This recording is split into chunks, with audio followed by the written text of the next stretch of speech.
Assalamualaikum untuk semua penonton wanita hari ini. Nama saya Intan. Umur saya tahun ni masuk 47 tahun. Jodoh saya dengan suami ni tak macam pasangan lain lah. Tempoh perkahwinan kami hanya bertahan selama 15 tahun saja. Dan dalam tempoh perkahwinan kami dikurniakan 3 orang cahaya mata.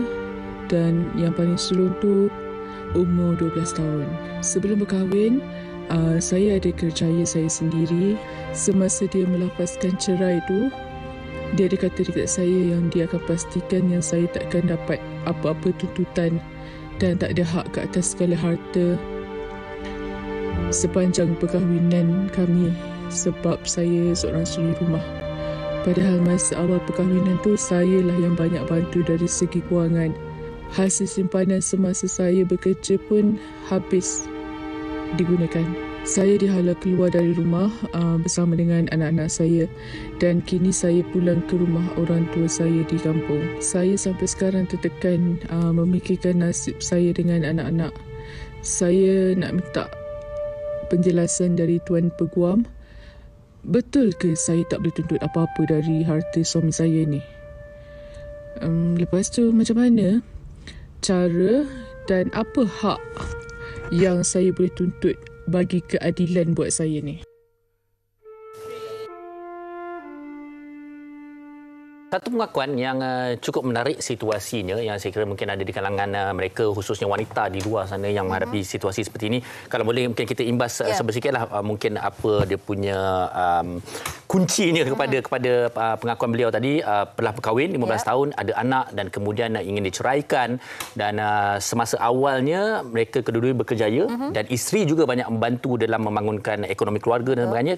Akhirnya diceraikan, dihalau dari rumah, dan kini dia tidak tahu bagaimana untuk membela nasibnya dan juga anak-anak. Tapi saya rasa banyak kesalahan dekat situ. Bila kita dengar sebegitu, kita rasa tak adil. Dia boleh tuntut sebenarnya. Betul. Itu persoalan dan situasi yang ditujukan kepada tetamu kita di studio. Kita bersama dengan Tuan Faisaluddin Muhammad Yusof selaku Peguam Syari'i kita. Sihat Tuan Faisal? Alhamdulillah, sihat. Sugi sihat? Sihat Tuan Faisal. Tanya Sugi je, Tuan. Saya nak tanya Farin. Alhamdulillah, saya sihat, Tuan. Farin raya macam mana? Okey. Alhamdulillah. Baik, Tuan Faisal, kita dah dengarkan satu situasi tadi. Tapi sebelum kita nak mendalami situasi itu, kami nak bertanya kepada Tuan Faisal. Bercakap mengenai apakah hak seorang isteri selepas bercerai, apakah aspek-aspek yang harus seorang isteri tahu dahulu, Tuan Faisal? Terima kasih Sugi, terima kasih Farin, wanita hari ini, dan juga kita dah dengar tadi kisah dilema yang dihadapi oleh seorang si rumah bukan kejap 15 tahun Jadi 15 tahun tu banyak pengorbanan yang dibuat, termasuklah dia berhenti kerja, membesarkan 3 orang anak, dan mungkin ada sebab yang tertentu menyebabkan dia diceraikan oleh suami. Tapi yang paling tak bagus tu suami pula sampai mengunggut bahawa kamu tak akan dapat apa-apa kalau bercerai daripada aku. Setengah kes sampai peringkat anak pun mungkin kau tak akan dapat. Ada Fahrin dan juga Sugi yang kita pernah dengar daripada orang-orang yang mengadu di mahkamah anak guam kami dan sebagainya. Jadi dalam hal begini buat para penonton, terutamanya suri rumah yang ada kerja tu, mungkinlah dia boleh bersifat independen. Tak apalah, ceraikan aku still ada kerja, ada kereta, ada rumah. Tapi bagaimana keadaan suri rumah? Dah 15 tahun, umur mungkin dah 50 dan 60, alam pekerjaan tu dah lupa dah nak bekerja. Jadi dalam hal begini ada beberapa perkara yang perlu diambil pertimbangan yang berat Walaupun mungkin suami itu mengancam, mengugut dan sebagainya, puan-puan tetap ada hak yang dilindungi dan juga dijamin baik oleh undang-undang ataupun dari segi agama Islam. Yang pertama kena ingat isteri ini kalau diceraikan, dia layak untuk mendapat nafkah daripada bekas suami. Sekiranya perceraian itu dipanggil sebagai perceraian yang boleh dirujuk, bolehlah talak 1 ataupun talak 2 Apa maksud nafkah tu? Nafkah tu samalah macam kita berumah tangga. Maknanya nafkah tempat tinggal. Jangan pula terus dihalau keluar rumah. Tak boleh, kita boleh tuntut. Ini tempat saya duduk selama 15 tahun. Jadi kenalah duduk di situ. Kalau tak nak saya duduk di sini, maka sediakan tempat yang sama ataupun sama selesanya sebagaimana rumah yang ada ni. Dari segi belanjanya, makan minum, pakaian, perubatan dan sebagainya. Itu nombor 1 Yang kedua yang boleh dituntut adalah dipanggil sebagai mut'ah. Mut'ah ni adalah satu bayaran yang wajib dikenakan kepada suami untuk dibayar kepada isteri yang diceraikan tanpa sebab munasabah. Ya, ada isteri itu mungkin segi sekarang ni cantik Farid. Cuna kan.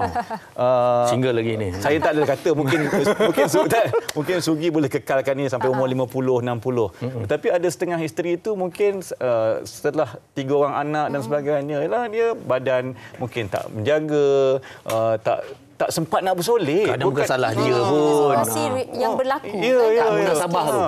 Diceraikan dengan tak jadi munasabah. diceraikan begitu saja. Jadi dalam keadaan gini boleh menuntutkan muta'ah ataupun satu bayaran daripada suami. Yang ketiga yang jangan kita lupa juga adalah berkenaan dengan harta. Tadi dia cerita kan. Betul. Dia mula-mula dia bekerja. Jadi ekonomi keluarga tu kepada suami dia mula-mula pendapatan suami tak banyak kan.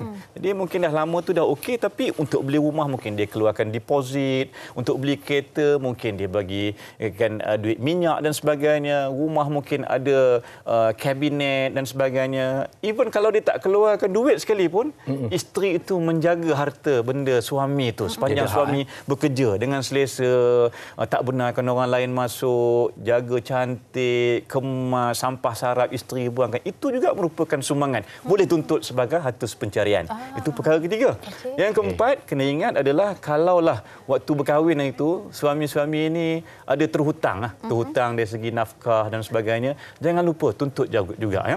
Perkara ni orang kata nampak macam biasa dengar, macam-macam kita boleh dapat maklumat, tetapi sebenarnya puan-puan kena beranikan diri untuk menuntut perkara itu di mahkamah. Maknanya suami berhutang dengan isteri. Ya. Berhutang dengan isteri, contohlah waktu kahwin dulu kan, sebab isteri ni dia nak investment ke apa ke, abang tak dapat bagi duit lah bulan ni. Okey. Duit belanja biasa kita bagi kat isteri 2,000 sebulan kan. Jadi tiba-tiba bulan ni abang tak ada duit lah, sebab abang nak guna duit ni untuk berniaga sebagai contoh. Abang nak invest untuk benda lain. Jadi duit yang sepatutnya kepada isteri itu kita nak bagi itu, sebab isteri kita baik sangat tak menuntut, daripada sebulan jadi 2 bulan. 2 bulan jadi 3 bulan, 4 bulan. Walhal isteri itu tak reda dalam hati dia. Dia nak juga sebab walaupun dia serumah, dia perlukan duit tu sebagai contoh untuk beli barang make up dia, untuk beli suplemen. Bila dah makin berumur perlukan vitamin untuk kelihatan menarik di hadapan mata suami ya. Kemudian perlu juga nak beli bunga sebagainya. Takkan kita nak biarkan suami kita itu melihat pandangan yang cantik di luar saja. Balik rumah dia nak tengok juga isteri dia cantik. Tak adalah pakai baju kelawar kokoyak kan. Pakai baju kelawar kokoyak kan. Aduh, kelawar ni kadang-kadang menarik di waktu-waktu tertentu. Pengakuan daripada Tuan Faisal. Tapi kalau daripada pagi sebelum kita keluar kerja, balik malam pun pakai kelawar lagi. Aduh. Itu dah bad moment. Itu dah jadi lain. Jadi kalau perkara ini kadang-kadang suami terlepas pandang. Suami nak pergi market, nak beli sebagai susah. Jadi kita bagilah duit kepada isteri, dia boleh beli sendiri. Bekalkan telefon, guna telefon, Shopee lah macam-macam, beli online untuk kita memberi kepuasan kepada suami itu, supaya suami itu semakin sayang kepada kita. Tapi dalam hal begini, puan-puan ingat tadi antara 4 perkara yang saya cadangkan, saya anjurkan kepada puan-puan, jangan malu-malu, jangan takut-takut tuntut di mahkamah ya. Berapa kadarnya nanti biarlah hakim yang akan tentukan. Baik, Tuan Faisal, adakah tuntutan hak ini sama dari sudut sivil dan juga undang-undang syariah? Sama saja, cuma prosesnya berlainan sedikitlah. Dia lagi bagus dalam keadaan ya, saya baik sivil ataupun di mahkamah syariah ya. Yang paling bagus, yang paling ideal ni lah adalah bila bercerai itu hak-hak isteri ni diputuskan secara bersetuju bersama-sama. Suami dan isteri, ialah kita ni dah tak ada jodoh dah. Kita pun buat apa nak bergaduh tiap-tiap hari. Jadi kita berpisahlah elok-elok. Apa maksud berpisah elok-elok tu? Bukan bercerai saja. Termasuk okeylah, abang beginilah, walaupun abang ni dah tak ada hati dengan you, sekarang ni beginilah, untuk tempoh dalam waktu iddah, ada isteri yang masih lagi datang period, katakanlah 3 kali suci. Kalau yang orang kata dah tak ada period, dia ada 4 bulan sebagai contoh. Dalam keadaan begini, waktu tempoh iddah tu abang akan bayarlah you punya nafkah ya, sebulan berapa. Kemudian abang ni ada duit KWSP, tak lama lagi nak keluar. Separuh daripadanya abang bagilah kat kamu untuk kamu mulakan akan hidup baru ni. Yalah umur pun dah nak kat 60. Macam mana dah nak kan? Dah peringkat nenek dan sebagainya. Nak cari kerja pun tak ada. Jadi separuh daripada KSP abang bagi kepada kamu. Isu rumah. Rumah ni abang ada 3 biji rumah. Abang pun kesian. Ambillah rumah flat ni sebagai contoh. Apartmen ni duduk. Ataupun lagi bagus rumah banglo ni ambillah. Abang duduklah rumah apartmen. Sebab apa? You akan jaga anak-anak. You akan bersama dengan cucu. Abang mungkin ada keluarga baru dah sebagai contoh kan. Fikir secara rasional. Kita bila selesai begitu akan jimatkan masa, jimatkan wang sebenarnya, wang ringgit. Tenaga dan juga kita emosi. boleh buat perkara lain. Kita boleh move on. Boleh move on tu maknanya kita boleh bina kerjaya baru. Mungkin kita nak cari rumah baru. Dan orang rumah baru. Sebagai contoh, nak cari pengganti yang baru. Mana larat hidup kesepian selama-lamanya. Faharin masih lagi handsome. Tapi still lah dengan isteri yang ada. Amin. Tapi bila sebut macam tu, macam inilah. Mungkin cegah ni orang rasa mudah. Betul. Tapi kenapa saya katakan lelaki perlu tahu kalau betul lah. Saya kata kita kena gentleman lah. Betul. Kita kena gentleman. Kerana kita membela wanita. Kan? Okey. Baik, kita ada juga pendapat daripada penonton-penonton kita di luar sana. Kita dengarkan tentang hari ini sama ada mereka benar-benar tahu tentang hak mereka, khususnya wanita. Kita dengarkan.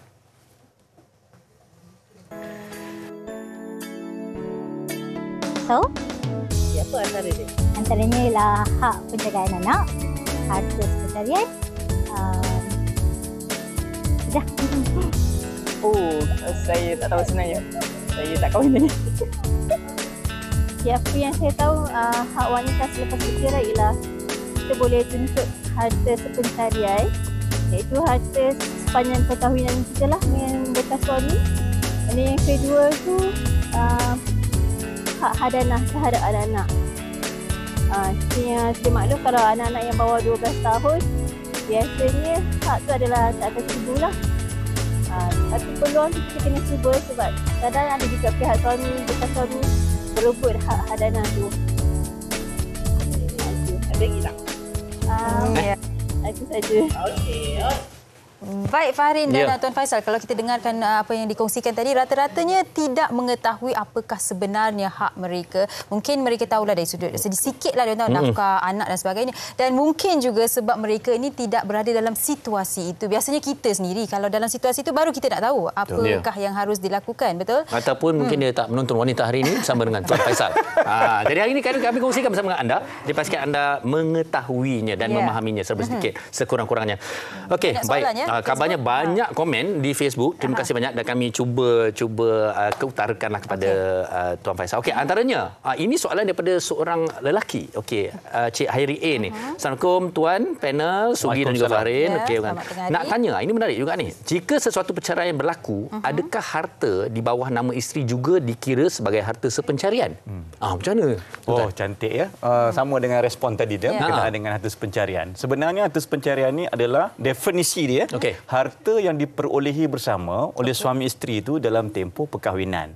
Sama ada secara langsung, maknanya mungkin dua-dua perhayaan ada menyumbang duit ataupun tak secara langsung ni, sama ada si isteri sebagai contoh tak bekerja, suami yang ada menyumbang segala-galanya daripada deposit, bayar installment bulan-bulan, beli semuanya, suami, isteri tak bekerja. Dan yang ketiga, dalam keadaan yang biasa juga berlaku adalah sebagai contoh, alamak sayang sangat kita dekat isteri kita ni. Kita pun rasanya kerja abang ni berisiko. Kalau rasa-rasa kira-kira manusia, abang dulu pergi dulu kot kan. Dia sampai peringkat begitu. Ini betul ni Faharin. Jadi semua harta abang letak atas nama kamu lah. Tengah baik, tengah bercinta, tengah tak ada apa. Tak apalah bang, abang ni susah pula. Tak apa, abang percayakan kau. Itu tahun pertama. 15 tahun bergaduh.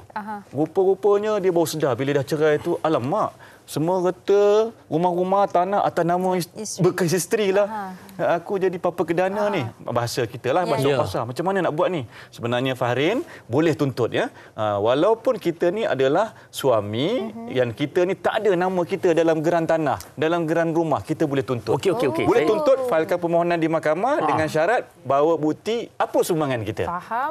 Tapi betul, saya ada lagi. Okey, katalah macam tu, tapi memang isteri tu beli harta tu dengan dia titik peluh dia. Betul. Suami boleh tuntut tak? Biasa, tak ada masalah. Boleh tuntut. Kita yang dengar macam tak adil. Macam tak adil. Maksud saya, tuntut di mahkamah, bawa bukti, yang akan benarkan ataupun tolak hakim. Dia ada percentage yang dia boleh tuntut ke Tuan Faisal? Dia ada percentage dia lah. Biasanya kalau sumbangan itu secara langsung sama-sama biasanya 50-50. Tetapi kalau sebelah pihak saja yang keluar duit, ya, satu pihak hanya bagi idea dia. Buat begini, ataupun satu pihak lagi itu biasanya isteri yang jadi isi rumah, dia jaga, dia membesarkan anak, dia tak sumbang langsung apa-apa dari segi bentuk kewangan. Baik untuk membeli rumah ataupun menjaga rumah tu. Contoh bayar elektrik, bayar telefon, bayar cukai tanah, langsung tak ada. Itu pun boleh dikategorikan sebagai sumbangan secara tak langsung. Dia jaga rumah, dia sama-sama. Itu boleh, tapi persentasenya tak banyaklah. Tak dapatlah 50-50. Mungkin 10%, mungkin 20%. Paling-paling tinggi mungkin 30%. Jadi maknanya kena tunjukkan bahawa nombor satu, rumah itu diperolehi waktu tempoh perkahwinan. Kedua, kena tunjukkan kepada mahkamah apa bukti sumbangan. Sumbangan secara langsung saya bagi duit. Sumbangan secara tak langsungnya, saya bagi idea. Saya jaga rumah ni, saya cantikkan, saya masa suami saya sapu sampah atas rumah, sapu daun kering. Tapi janganlah sampai peringkat tu. Saya membesarkan anak, makan minum suami saya jaga, makan minum isteri saya yang jaga. Sebab saya Mr. Mama, isteri saya bekerja mencari nafkah, saya yang jaga rumah, saya yang jaga anak. Sebagai contoh, mungkin saya sakit sebagainya kan. Jadi saya yang jaga rumah, isteri saya waktu baik dulu dia sukarela nak bekerja. Hanya sekiranya dibuktikan kena bukti. Geram kita orang dengar, saya yang beli rumah ni. Faham. Habis tu kalau suami yang buat kerja seorang-seorang, yelah, betul nak ambil gambar. Tak geram ke? Tapi faham. Situasinya kami faham. Bila dengar sebegitu saja memang rasa macam tak adil, geram. Betul. Tapi Habis dia ambil CCTV semua kan. Tunjuk balik kat rumah. Footages. Okey. Tuan Faisal, ada satu lagi soalan tadi. Dia berkaitan dengan harta sepencarian juga. Daripada Indon Hussein. Saya pernah bercerai mati. Persoalan saya, apakah harta sepencarian yang boleh saya dapat sedangkan saya tidak mempunyai anak, saya tidak bekerja, semua harta benda arwah suami yang beli dan punya. So, situasi dia sama juga ke? Sama juga. Dia gini ya. Bila arwah suami itu meninggal, dia kalau tak ada buat wasiat, tak ada buat apa-apa, hibah pun tak ada apa, dia akan pergi kepada pusaka faraid. Tetapi biasanya kita akan nasihatkan pasangan yang hiduplah, baik suami, dalam kes ini tadi isteri kan, yang suami dia meninggal. Sebab bila ikut faraid, biasanya bahagian isteri ini walaupun tak ada anak, dia mungkin kena berkongsi dengan mak ayah mentua, dengan adik-beradik arwah suami tadi. Jadi bahagian dia mungkin kurang berbandingkan dengan mak ayah mentua dia. Dalam hal begini, walhal dia dah hidup lama dengan suami dia. Dia yang menjaga arwah suami dia, waktu suami dia sakit, kena kanser, terlantar sebagainya. Dari segi hutang-hutang semua dia yang uruskan, walaupun bukan duit dia, duit daripada arwah suami. Dia yang bayarkan, dia uruskan bil elektrik, bil tadi pun semua dia buat kan. Jadi dalam hal begini boleh tuntut harta pencarian.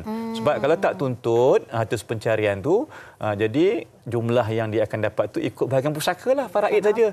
Sikitlah ya, tak banyak.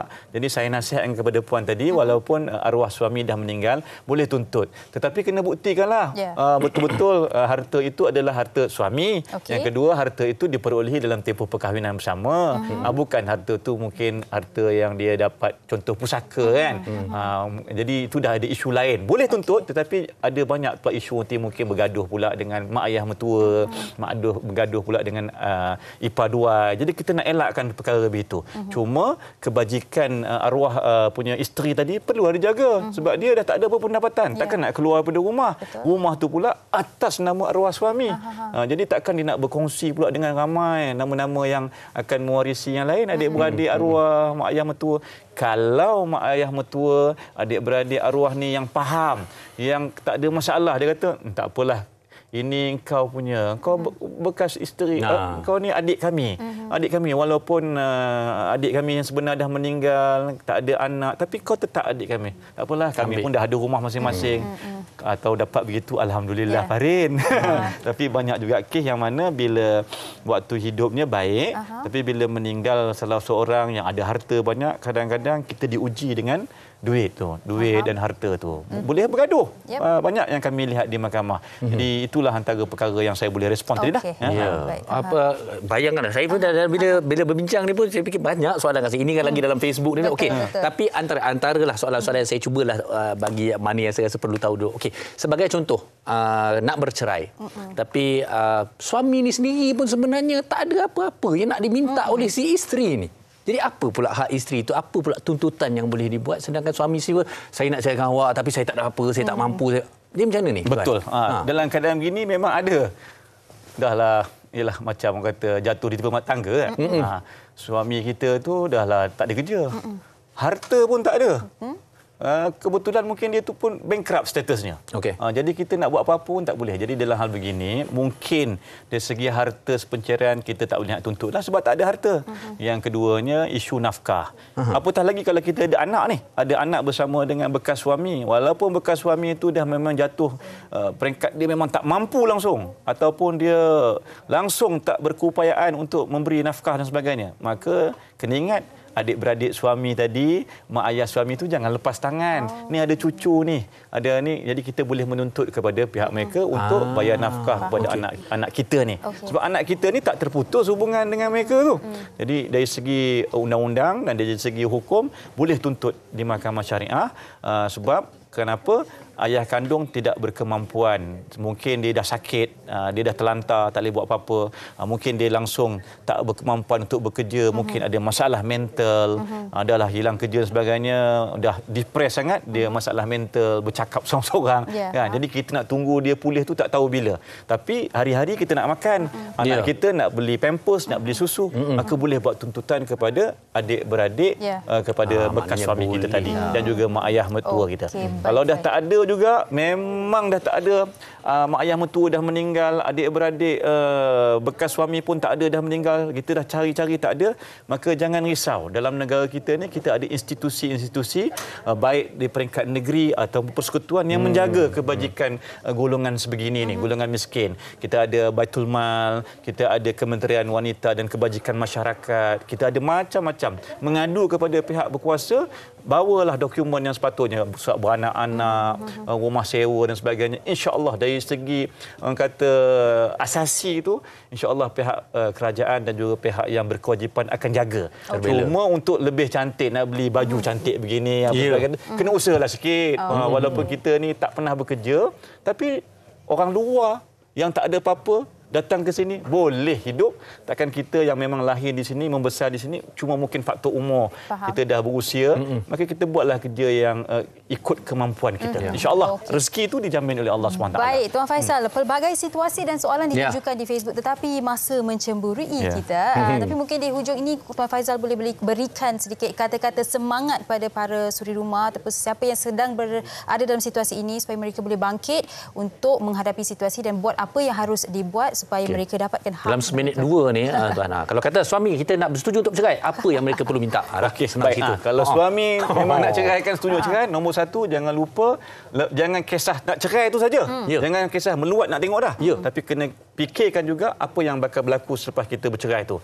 Kena minta nafkah. Ikut kemampuan suami lah. Tapi jangan sampai kita ni dibuli oleh suami. Banyak suami yang menipu juga pun ada. Jadi ikut kemampuan. Kalau biasa suami bagi RM2,000, minta RM2,000. Bila RM1,000, minta RM1,000. Dalam tempoh edah. Yang kedua, kita minta juga muta'ah tadi. Kalau suami itu berkemampuan, dia ada simpanan, dia ada takaful, dia ada macam-macam. Mintalah, boleh naik kereta besar, takkan tak boleh nak bagi muta'ah sikit untuk saya memulakan hidup. Jangan bagi can. Yang ketiga, kalau ada harta pencarian, minta juga pengagihan tu. Saya nak duduk mana ni?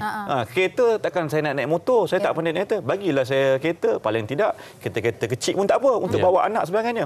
Keempat, kalau ada anak, minta nafkah anak. Kelima, kalau ada orang kata berkenaan dengan hutang-hutang pun tuntut.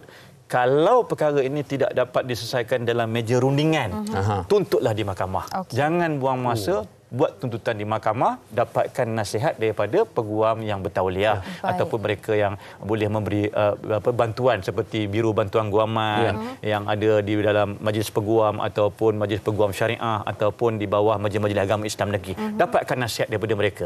Baik yang beragama Islam ataupun bukan beragama Islam, tuntut hak kalian sebagai isteri, sebagai bekas isteri, sebagai ibu tunggal. Jangan takut. Sebenarnya memang cantik ni, ringkas, padat. Penerbit saya Farin dalam ni dia kata. Padu Tuan Faisal. Memberikan Tuan Farizal dia kata. Cantik. Tuan. Terima kasih banyak-banyak Tuan Faisal atas. So, Sugi dah faham hak Sugi Saya faham, tapi yang penting seperti yang Tuan Faisal katakan, awak kekal dalam satu perkahwinan ini ya. Sekarang ni kita kena pastikan Sugi ada pasangan. Ya, insya-Allah. Okey, sekali lagi kita nak ucapkan terima kasih. Terima kasih kepada Tuan Faisaluddin Muhammad Yusof. Memang kalau kita nak cerita memang terlalu panjang lebar, tapi Tuan dah berikan satu yang cukup baik untuk pemahaman asas kita sekurang-kurangnya Sugi pada hari ini. Baik, Jen, anda di rumah jangan ke mana-mana, kita akan berhenti berehat seketika, kembali selepas ini bersama dengan Ziana Zain dan juga Asif Upik. Wow.